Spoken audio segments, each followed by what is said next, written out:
All right.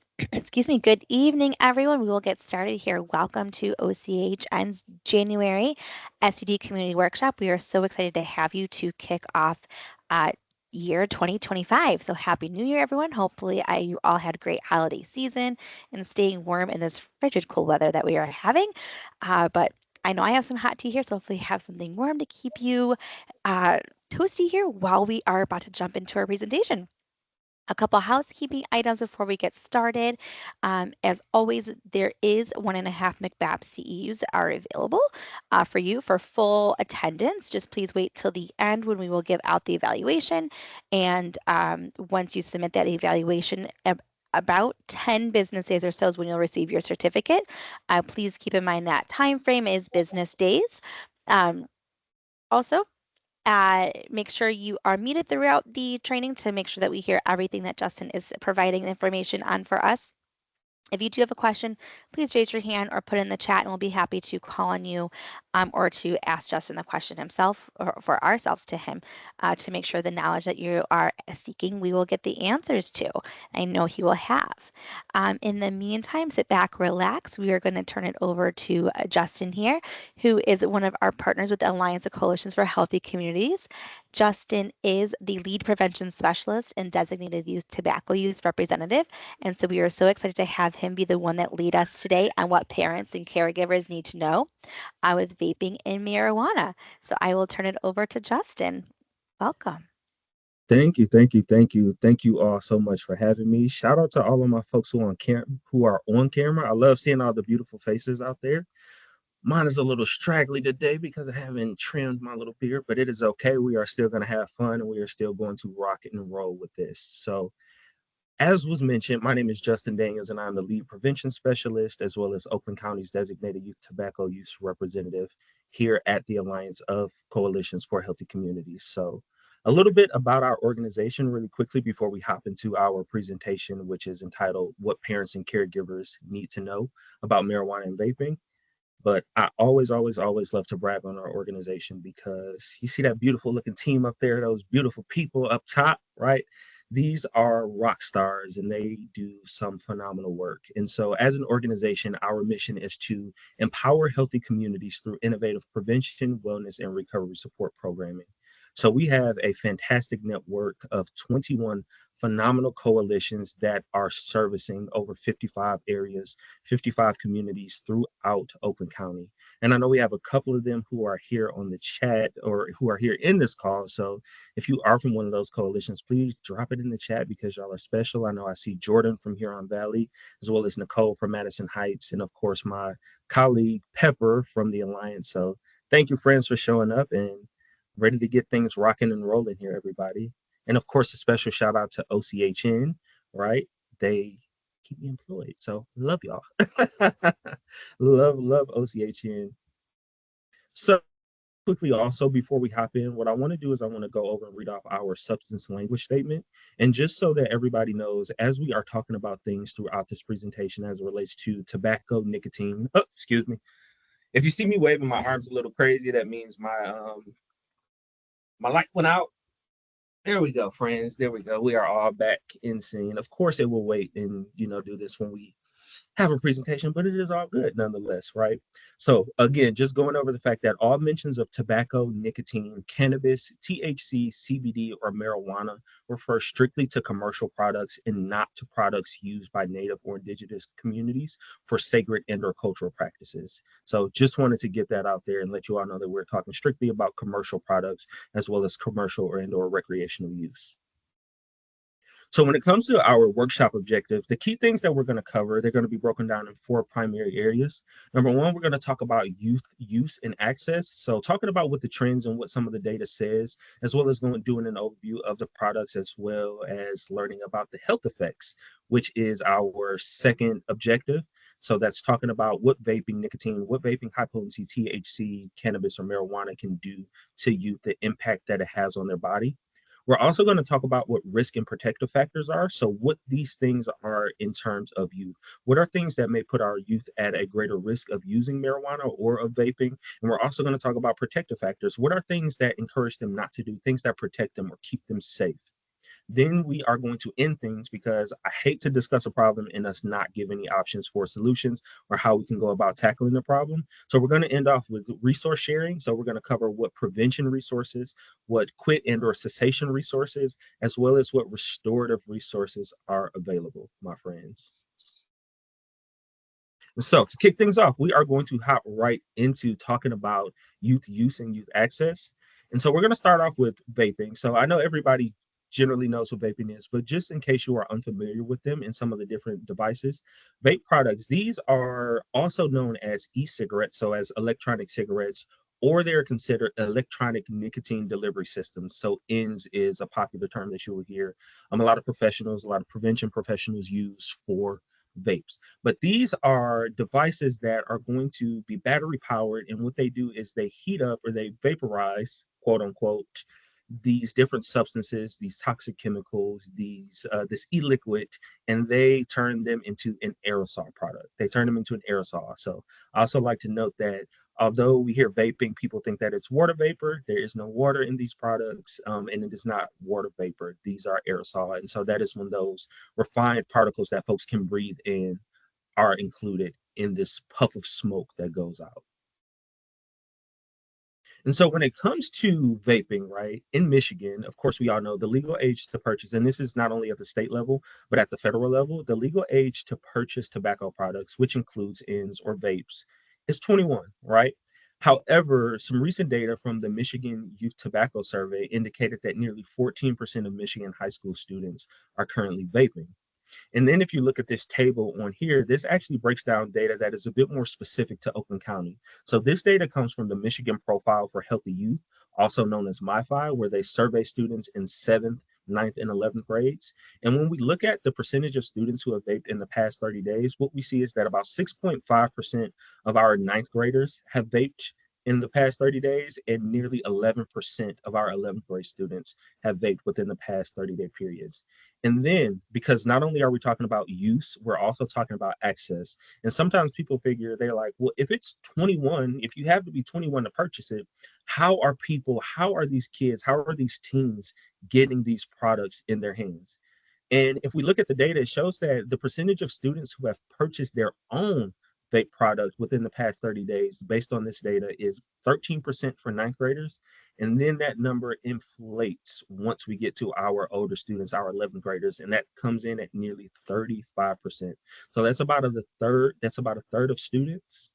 A third of the 11th grade students who were reported vaping within the past 30 days, they were actually able to go in and buy their own product.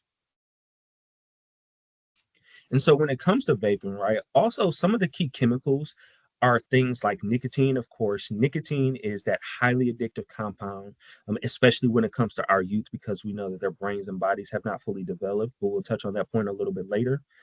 This is what is found in the overwhelming majority of vape products. Of course, we're also going to have THC, marijuana, or cannabis, but we'll touch on that coming up shortly. But then you're going to have some of those heavy metals, these chemicals like nickel, like tin, like lead, like cadmium. These are also chemicals that have been found in the aerosol of vape products and things that have also, or that can potentially be inhaled in when it comes to teens or anyone, honestly, who is vaping. And of course, then you have these other harmful chemicals, things like diacetyl and formaldehyde. And again, these things have been found in aerosol. And what I want to point out about these harmful chemicals and these heavy metals is that these are things called carcinogens, which are cancer causing chemicals. So these are things that are going to increase the likelihood of someone to develop a particular type of cancer. And so we know when folks are vaping, it can go to different parts of their body. Of course, we'll touch on that. But did want to point out that a lot of those chemicals that have been found in vape products and in the vape aerosol are carcinogens or cancer causing chemicals. And my friends, I am a fast talker. So if I say something super quick, always feel free to come off mute and say, hey, slow it down a little bit, Justin. And I will be more than happy to do that for you. But as we transition and we talk a little bit about cannabis or marijuana, the same thing goes in terms of the state of Michigan and what the legal age to purchase recreational cannabis or marijuana is. It's 21. However, similarly to vaping, right, many youth have also used or are currently using THC. And two of the things that we're going to talk about, these cannabinoids or cannabinoids, which are the chemical components of cannabis. Two of the most common ones that folks are talking about are THC and CBD, but we'll touch on those coming up. But what I also want to do is talk to you all about this table as well, because this talks about the use and ease or the perception of ease for youth in Oakland County to access marijuana. So if you look at these numbers, right, the percentage of students who are in ninth grade that have ever tried marijuana is nearly 11%. And then that number also inflates when we get to 11th grade as well, because we have nearly 1 in 4 high school students, nearly 1 in 4 11th graders who have tried marijuana at a given point in time. And then when it comes to use and their perception of how easy it is to get this, these numbers are also very high. They're even higher than our vape numbers. And so that means students feel like it is really, really easy for them to access these products, right? So we have about 26% of our ninth graders who say it's super easy or it's sort of easy or very easy. And then we have nearly 42%, y'all, nearly 42% of our 11th grade students reporting that it is sort of easy or very easy to access these products. And so, as I briefly mentioned in that last slide, right, two of the main cannabinoids or cannabinoids, the things that we talk a lot about when it comes to marijuana are THC, which is tetrahydrocannabinol, and of course CBD, that cannabidiol. And I just pray to God that I didn't butcher that, right? But when it comes to THC, THC is what is known as that psychoactive compound. So what that means is this produces that mind-altering feeling, which also is what we know as high. It's that high in what a lot of folks are often chasing. However, when it comes to CBD, just to note, CBD is a non-psychoactive compound and it does not produce an impairing, mind-altering, or high feeling. And so oftentimes when we're talking about youth and what they're using, it's not necessarily CBD that they're using. They're typically using these THC products, things that are going to help them get that high, that mind altering psychoactive feeling. And when it comes to the ways that youth are able to use marijuana, there are a couple of different ways. Of course, we have a thing called dabbing, which is when folks have a really, really strong amount of, they have this concentrated THC that is extremely potent, and then they heat it up and then they breathe in that smoke. So not necessarily vaping because you have this like sort of waxy sort of style concentrate that they're heating up and it provides an instant feeling because it is so strong and it is so potent. And the same thing goes for folks who are either going to smoke marijuana or if they're going to vape it as well, because THC or marijuana that can be smoked via a joint, via a blunt, or via a vape product is a really, really popular way for youth to use marijuana. And then, of course, we have edibles. And this is another really, really popular thing for youth because these are not just cannabis based food products, these are also cannabis or marijuana based drink products. And I think that's a really important thing to note because oftentimes when folks think about edibles, they're only thinking about food that you can consume, food that you can eat, and not necessarily the drinks that come in juices, that come in different flavored things. So that's a really important thing to note. And so now what we're going to do is we are going to transition, my friends, into talking about some of the health effects. But before I move forward with this, does anybody have any questions? You want to drop anything in the chat? Any questions about the data, how to access it, or anything? Okay, I see heads I have a shaking. question. I have a Go for it. question. Hi, Justin. This is Holly. So regarding the CBD, Yes. um, is it true or is it a fallacy that you have to have a small amount of THC for the CBD to actually work? Reason I ask is because all of us on this call, there's a zero tolerance for drugs in the Hmm. workplace. So, they kind of the proponent of, well, CBD, it doesn't have any of that in it. You can use it for pain, for sleep, for this and that. But I'm always just curious if that's basically hands off as well because of the type of work that we do. And I just was curious, is CBD, does it does it have traces of THC? Is it a problem? I mean, that's my question. I don't know if you can answer that or not, but I was just curious. About There's been a lot whether or of not. dialogue about that. Yeah, no, thank you for bringing that. And I hadn't actually heard about that. So to my knowledge, I have not I heard can't of there answer it if being. you need help. Oh, go I for do it. know a little bit about this actually, so if you need a little help, I got you actually on that topic. Okay, go for it. I will turn it over I, to you. I would say actually, so there is THC with CBD products. The thing is, the CBD cancels out the THC, which is why you don't get the psychoactive effect. The higher the CBD, the less THC is activated. But that is Uh, why many people are warned if we're in like nonprofits like us or federal agencies, where technically you're still held to the federal law, that even though you will not have a high effect when you use CBD products, you will not be impaired. You would still have a positive urine screen potentially when you use a CBD product. Um, so Interesting. that so that is where part of the hard I think part of the discussion is it's not regulated, right? So for some people it's or for some products it's higher or lower, so you may or may not because of the regulation factors, right? And all the different things that are between the federal and state laws. Um, or between like the lotions or the edibles or smoking or the things of that nature, the way it may or may not come out. But technically, I've learned in my own trainings regarding marijuana is THC is there. It's just the CBD is what counteracts that. And the But it more could, CBD is in the product, the less but THC is it activated. maybe rule of thumb is just don't even entertain. I mean, you'll have, I Yeah. mean, it's suggested at your massage therapy, physicians suggest it, it's in the, spas and salons and whatnot, but I've always just been like, I don't think so, but I don't know if it's just all straight CBD, who knows? That right. And that's the hard part with the lack of Mhm. regulation on many of those items.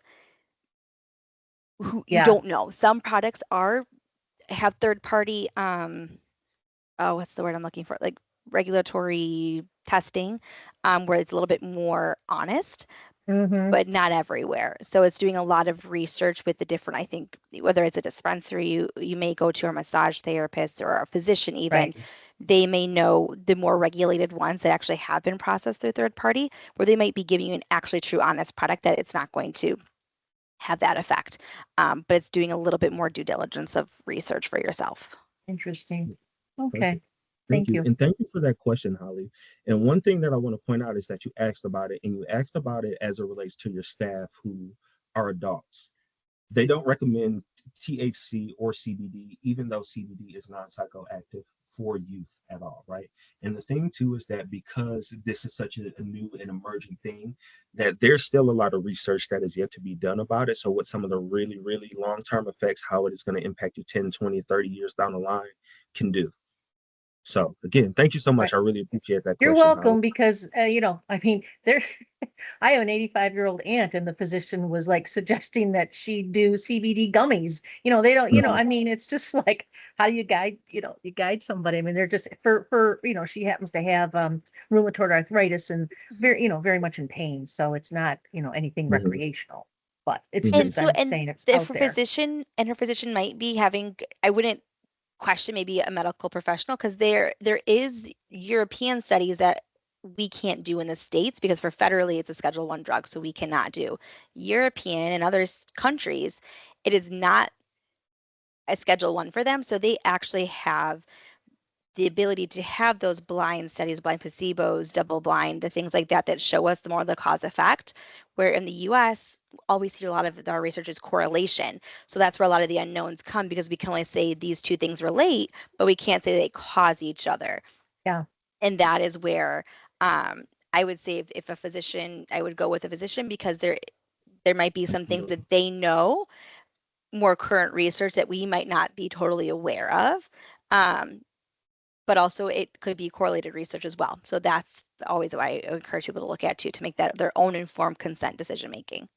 Yeah, well, there's a Yes. lot of information out there. There's a lot of information out there, but no, I think it can be helpful. I just don't know a lot Yeah, about it. Absolutely. And thank you too, because Leanne also put in the chat that it can be helpful. And as Holly mentioned, for CBD in particular for adults when it is prescribed by a medical professional. However, again, though, it is typically not prescribed for youth just because of the way that their bodies and brains have yet to develop. But my friends, thank you so much too for that rich conversation. I always appreciate that, and I always love when we're able to share and do some share learning. I think that's what makes this group and what we do so absolutely fantastic. But just to move forward a little bit, so now what I want to do is I want to discuss some of the different health effects of vaping as well as high potency THC on you. So I want to talk about some of the different parts of the body that are impacted, and then I'm also going to take a bit of time to focus in on brain and what that does, or youth brain development, and sort of what using these substances can do to them. So there are several parts of the body that can be impacted by either vaping or marijuana use, and this includes whether you are going to use dabs, whether you're going to vape or smoke it, or whether you're going to contain an edible in terms of marijuana. But of course, we know that the brain gets impacted because for our youth, their brains and bodies have not yet fully developed. And so when you introduce things like nicotine, when you introduce that THC or that marijuana into their bodies, right, this can actually impact the adolescent's brain development. Because again, it has not fully developed. And when you throw in these harmful and potentially addictive substances in there, it can make some of their motor functions or motor skills impaired, as well as their ability to think, learn, and all those other things. And so what you'll also see is the ear, nose, and mouth, right? That piece is also impacted, right? Because whether you're going to be vaping or if you're going to be smoking or using marijuana, right? This can also irritate your ear, nose, and throat system, right? So it can cause eye irritation, it can cause scratchiness in the mouth as well. And the same thing goes for your esophagus. And especially with something like vaping, because when you are vaping, a lot of those fine-tuned particles that are in that aerosol, they go in your throat, they go through your esophagus, and this can also potentially increase the likelihood of developing a lung related disease, right? Of course, we have our respiratory system, and we have things like our lungs, our heart, we have our liver and our kidneys, and all these different pieces of the body do get impacted. One other thing that you don't see on here is the skin, and this is a particularly unique one as it relates to vaping and more so that smokable marijuana. So what you sometimes find is because these products are very, very potent, they're very, very strong in terms of either their THC or their nicotine content, that sometimes with these devices, kids, they will try to rewire them, or folks will try to rewire them to get what they like to call extra puffs. So that's trying to maximize or get the maximum use or the maximum effect out of these products. And there have been reported cases of these products actually exploding. And so that is also how the face, the nose, the ears, the mouth, and even other parts of the skin get impacted as well. For a lot of things like your reusable or your rechargeable vapes, leaving those on the chargers can also prove to be fire hazards that can impact the whole body in different pieces of the body as well. But going into the health effects as it relates to the human brain. So we talk about the human brain maturing at or around age 25, and this is just a general like estimate or so, like a solid age, and this really refers to that prefrontal cortex area of the brain, right? The piece that is linked to judgment and decision making. And that is why when folks are vaping or using marijuana at a younger age, the younger they are, the more likely they are to experience an addiction or a dependence. And that is again because that brain, their bodies have not yet developed, right? They cannot fight off how strong and how potent this nicotine or these different levels of THC are. And one important thing to note about THC is there's a saying going around that, this isn't your grandma's weed, right? There's a saying going around that this isn't your grandma's weed. And this talks about how over time, THC potency or strength has grown and grown and grown and grown exponentially. And what this means is folks are chasing a bigger high, right? It has to be stronger and it has to have more of an impact on the brain. And in addition to that, right, this can also increase like you do an increased likelihood of potentially having some sort of mental health challenge as well. So if you maybe have a family history of mental health challenges, folks who are vaping or using marijuana, this can potentially exacerbate some of those. So psychosis, as well as things like anxiety, things like worry, and things like depression as well. And I also have to note, it's always funny when I talk about the human brain maturing at or around age 25 is because I'm 27. So I'm like, I made the cut now. I have a matured brain, my friends, or so I like to think. But in addition to that, right, when you're going to vape or you're going to use marijuana in any capacity, this really can impact your brain's ability to think, to remember, to problem solve, to pay attention, and to learn. And I always like to relate this back to my friends, those of you who have children. Can you drop in the chat if you have ever had to do driver's training or when you first tried to drive with your child, if your children are old enough? And can you just say really quickly what that experience was like? Were you scared? Or you feel free to come off of mute and say, "Oh my goodness, I was absolutely terrified." Leanne said, "Yes, listen, I I would bring my mom on here to tell you about when I drove with her the first time, but I don't want to get embarrassed. So I absolutely will not." Like I said, my teen just turned 14. Oh, four times. 4 times, everybody. So my teen just turned 14. Signed her up for driver's ed school immediately. That's what I'm talking about, friends. And that's because our parents are always like, "Oh my goodness, we don't need anything." So can you imagine while our kids and our teens, they're learning some of the most valuable skills, like how to drive. I was terrified to drive. Y'all are so funny in the chat. Y'all are my kind of people. But in thinking about this, right, how important it is when you teach them the rules of the road, it's super important for you to be able to pay attention. And one tip that was always given to me is not only about how you drive, you have to pay attention to other people, right? You can't text, you can't be on TikTok, Snapchat, Instagram. Kids, when you say they go on Facebook, they get offended. It's like, "Oh my goodness, Facebook? Nobody uses." Calm down, y'all. Facebook is fun. But all these different things, right? And as they're learning and as they're growing, even with their academic journey and their academic development, right?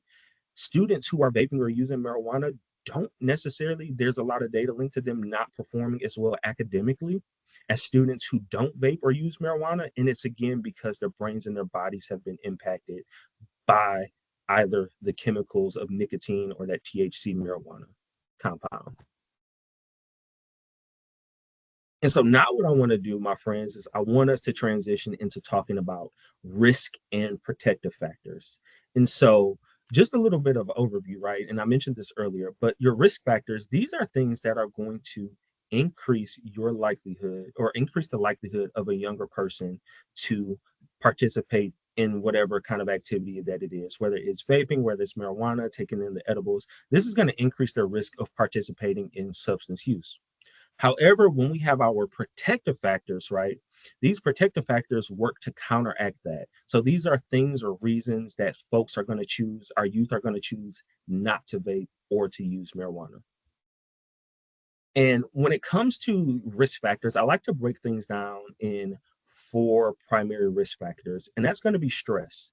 So, in this current climate, right, there is so much going on with teens and with mental health, and as well as stigma surrounding mental health and overall awareness of resources that are available.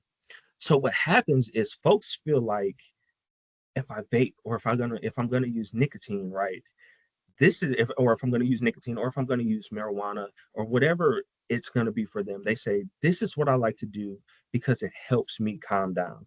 I feel like this is helping me calm down. And that feeling that they get, that sort of trick, because remember this nicotine, right, their bodies and brains aren't fully developed, so either that nicotine or that marijuana THC it's going to be tricking their body. It's going to be tricking them into thinking that they're really relaxed and that they're feeling good and that this is what they need. But if you also remember what I said previously, it's the younger you are, if you start vaping or using marijuana, the more likely you are to actually get addicted, right?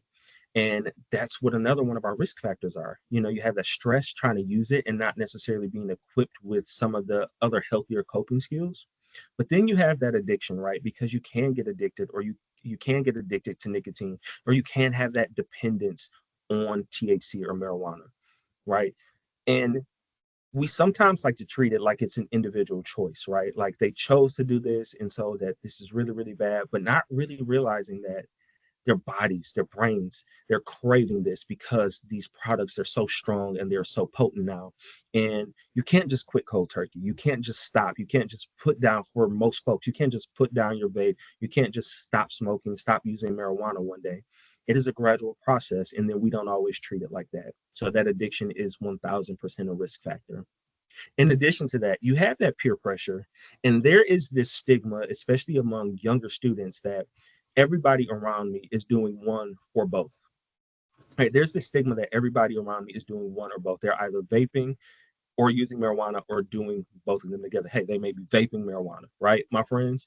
And so they feel like in order to fit in order to make friends, or they feel like in order to help them with what they like to call or what they consider their social anxiety, they feel like this is what they have to turn to. If it helps them make friends, it helps makes them more social, it helps make them more calm again and relaxed in situations. And when you have folks constantly doing it, you don't want to necessarily be subject to the bullying if you're going to say no, if you decline it, if you decline a lot of the offers, right? And then, of course, one thing that we all know is that targeted marketing, right?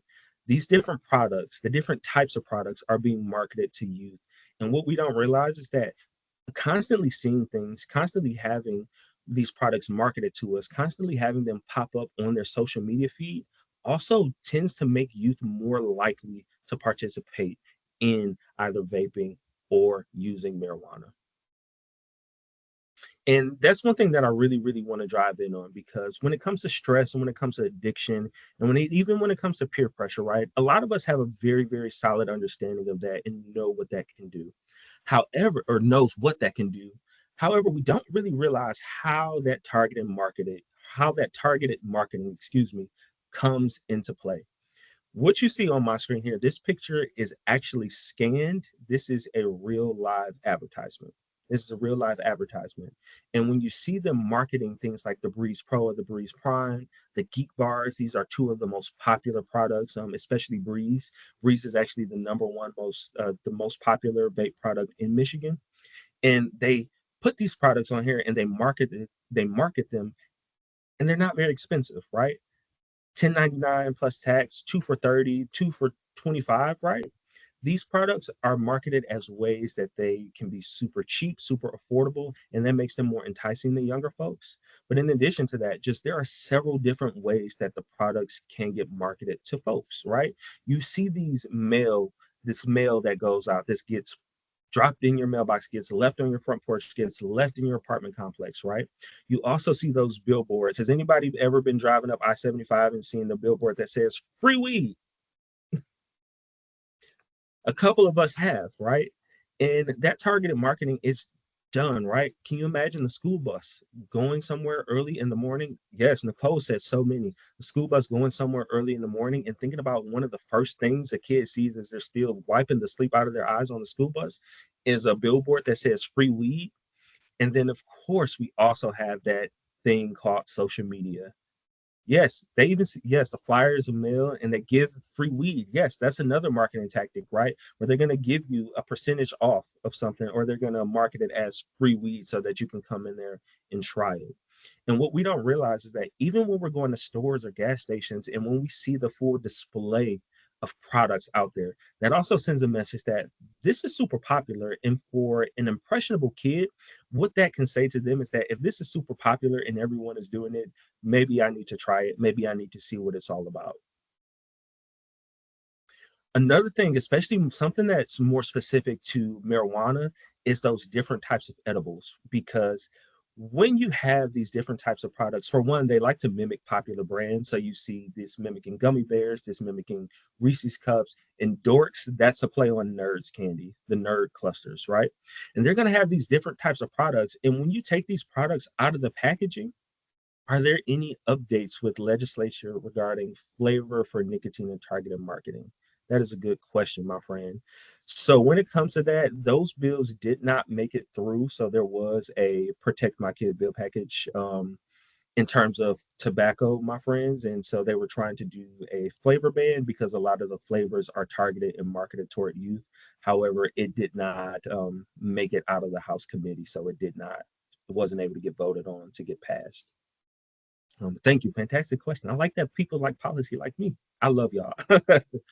But again, just going back to this here, right? When you have these different types of edibles in here, as my light turns off again, When you have these different types of edibles and you are taking them out of the packaging, it is really, really hard to distinguish them from your typical snacks, right? It is extremely hard to distinguish them from your typical snacks. And so when you take them out and you put them in a plastic bag or you put them in something or a clear or see-through container, folks don't realize that it's super easy to hide, and they may not even realize that someone is doing an edible.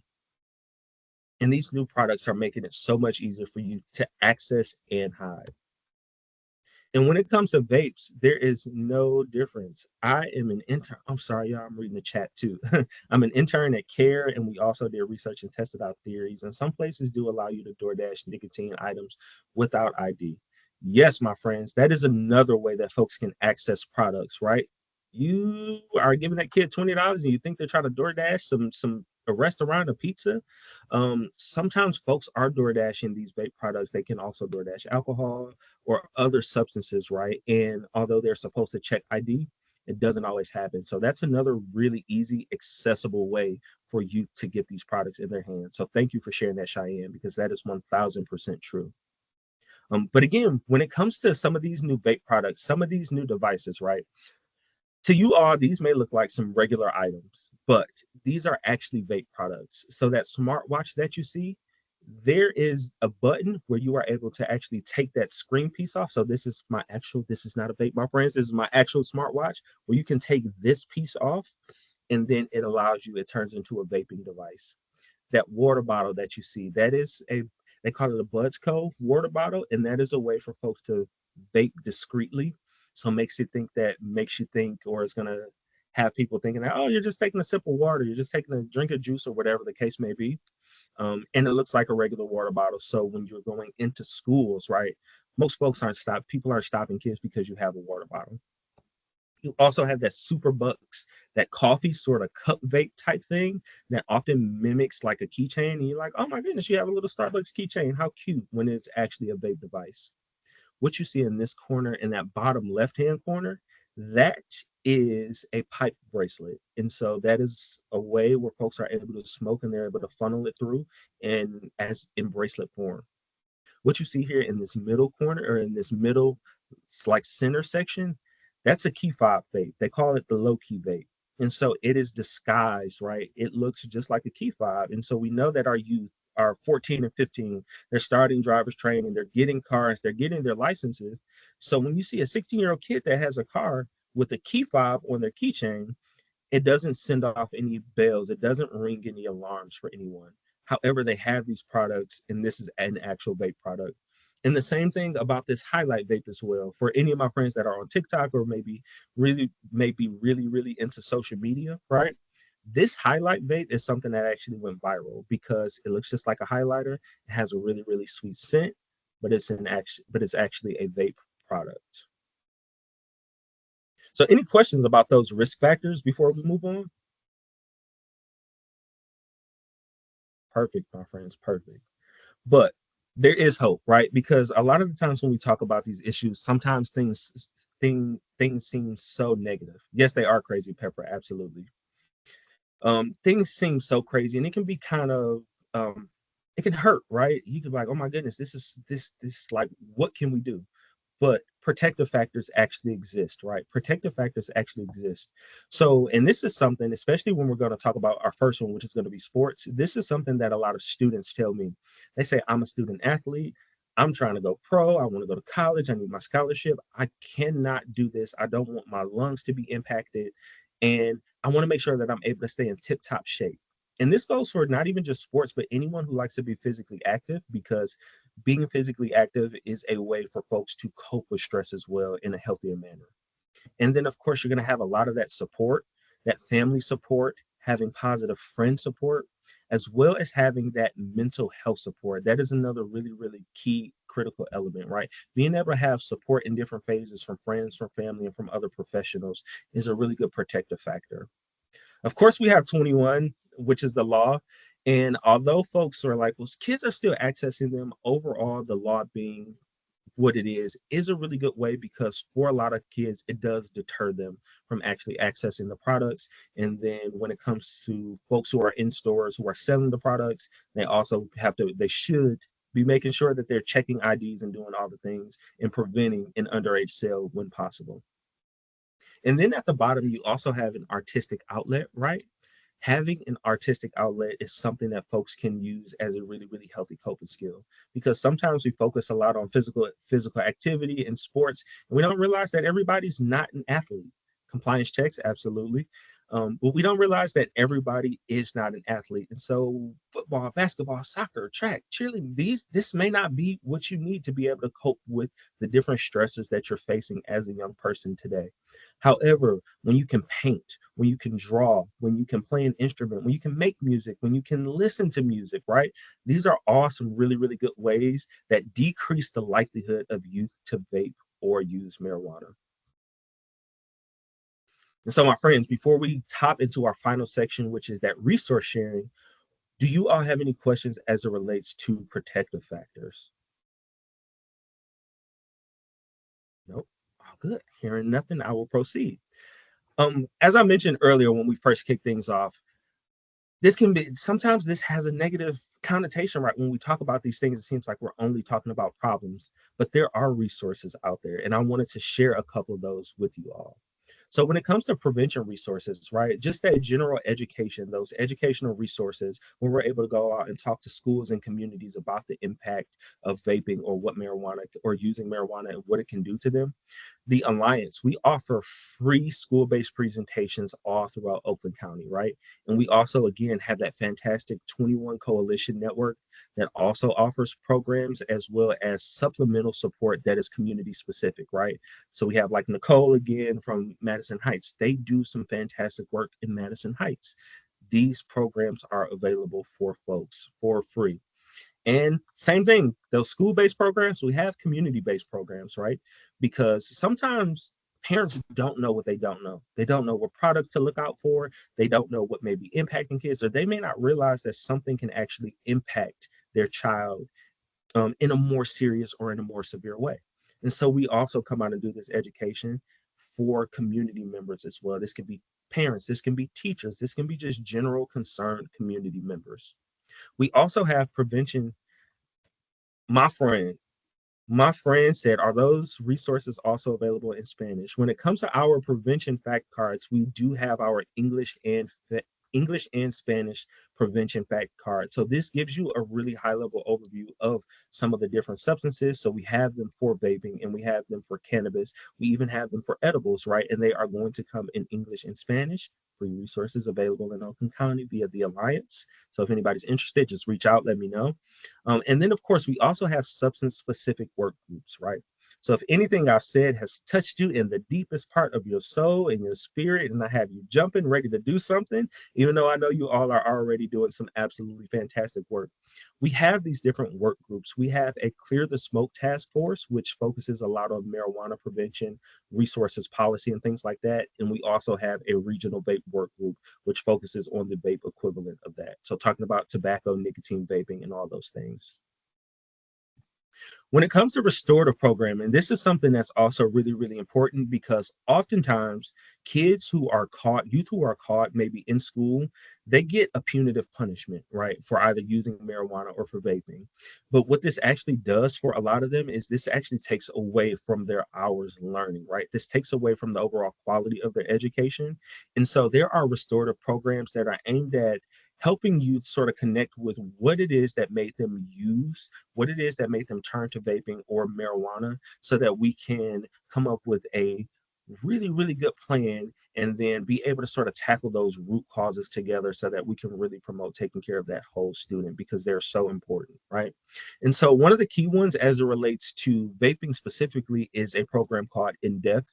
In Depth is it stands for the Intervention for Nicotine Dependence, Education, Prevention, Tobacco, and Health. So this is an alternative to suspension program that is free for anyone who is interested in facilitating. All you have to do is go to the American Lung Association's website, free training. They give you the free curriculum as well as the resources to be able to adequately support students going through this program.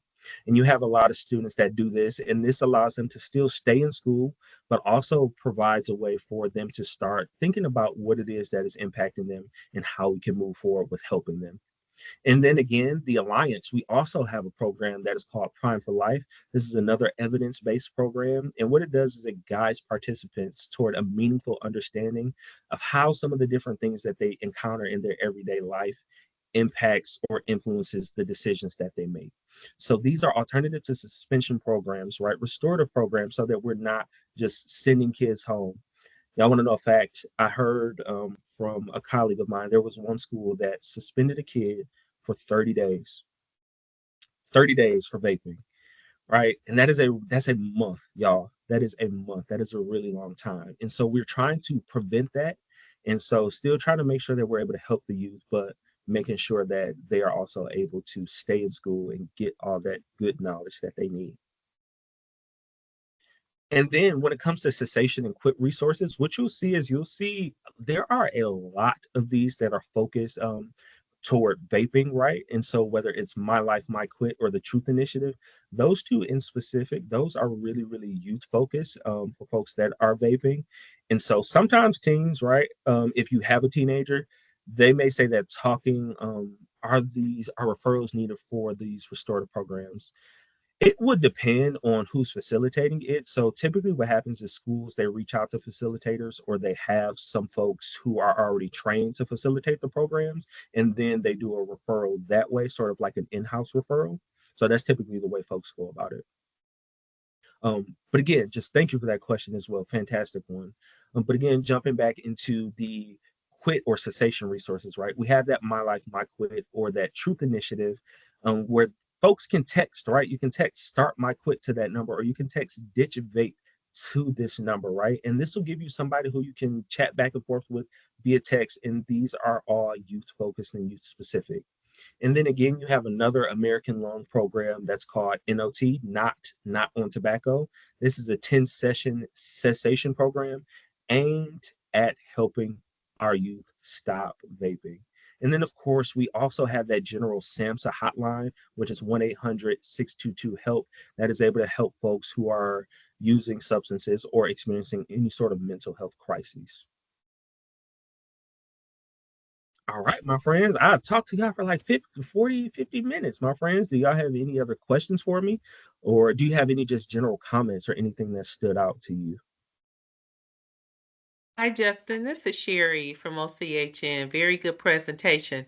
How long Thank is you, the Sherry. in-depth program? You're welcome. How long is the in-depth program?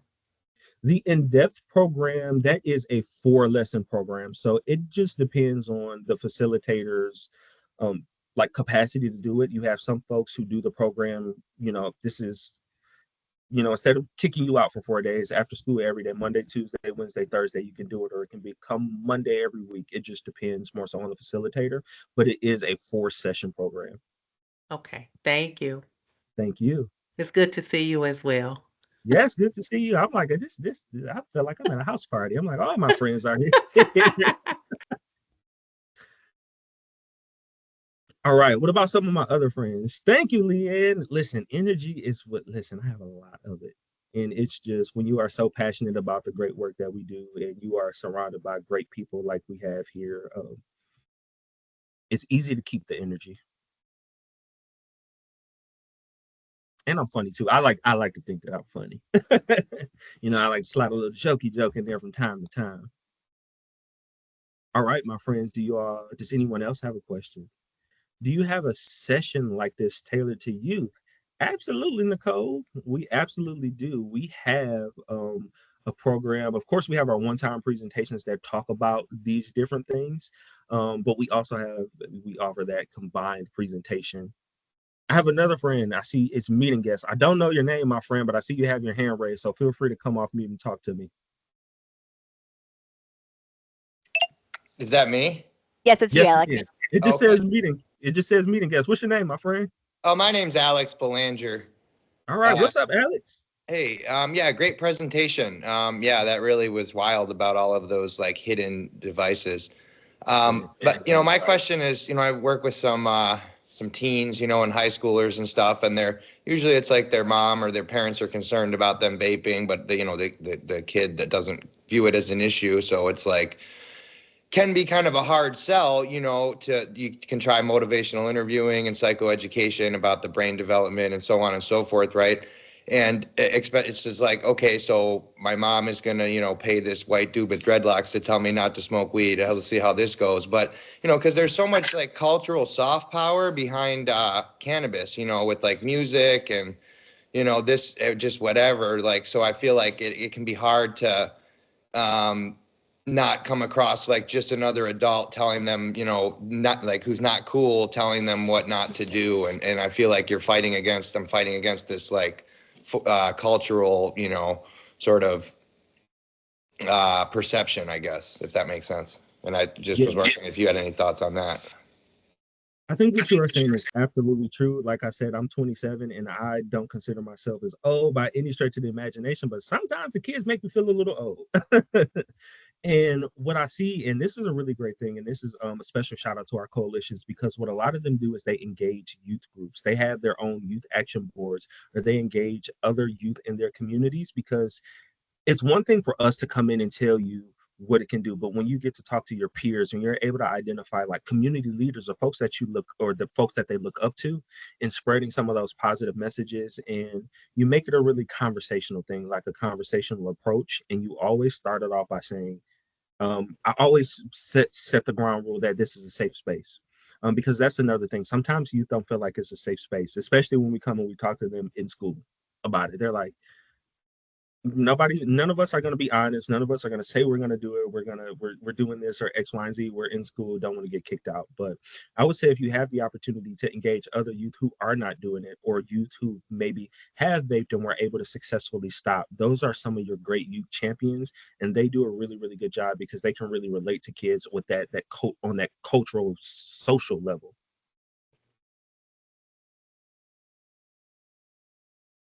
Thank you, Alex. Yeah, Thank you for that that makes question. sense. And that makes sense. Yeah, and it sounds like a lot of the initiatives that you guys are doing in the schools directly address that. So yeah, that's really cool. We try. We got it going on over here at the Alliance, if I do say so myself. All right, my friends. Any other questions? Any other questions?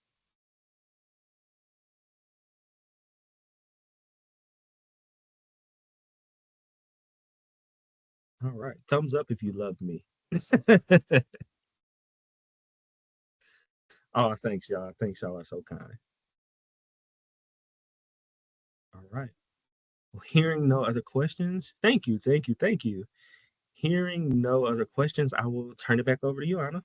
Yes. And actually, I did have questions. I didn't want to jump in though until I knew Oh, everybody didn't have one.